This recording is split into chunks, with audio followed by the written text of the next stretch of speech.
सत्संग ही सबसे बड़ा सब्जेक्ट है।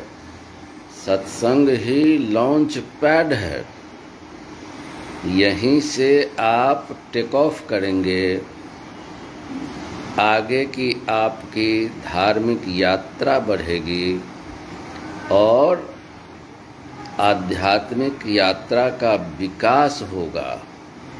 धार्मिक यात्रा का मतलब ही है कि आध्यात्मिक यात्रा का विकास होना, और जब आध्यात्मिक यात्रा की विकास होगी गुरुदेव के सानिध्य में, क्योंकि जब सत्संग होगी तो ईश्वर की कृपा से होगी। ईश्वर जब कृपा करेंगे इसका मतलब है कि वो आपको, हमको प्यार करने लग गए हैं, तो automatic you will reach to the launch pad. अभी हम लोग कहाँ हैं? अभी हम लोग कबाड़ खाने में हैं। जैसे कोई फाइटर एयरक्राफ्ट होता है तो उसकी असेंबली होती है ना, तो कबाड़ खाने में क्या है? हर पार्ट अलग अलग बिखरा हुआ है, वो उड़ नहीं सकता है।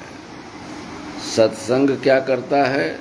सबको असेंबल कर देता है, और पूरे पार्ट, पूरे अवयव जब असेंबलिंग हो जाती है तब वह रनवे पर लाया जाता है, ग्राउंड रन दिया जाता है, टैक्सी ट्रैक होती है, और उसके बाद उसकी उड़ान होती है।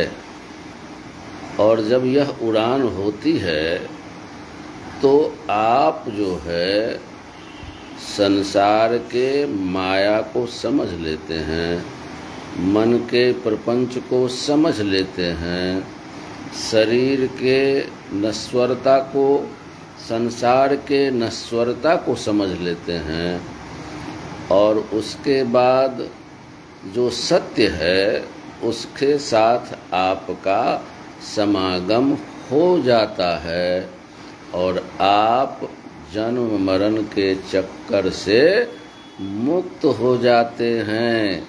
यही सत्संग का सार है। इसलिए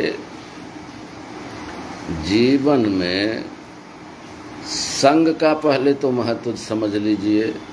संग अगर ढंग का है तो ठीक है, संग का रंग चढ़ जाता है। संग अगर बेढंग है तो बेढंगा रंग चढ़ेगा। फिर हम संसार में, संसार के दलदल में धंसते चले जाएंगे।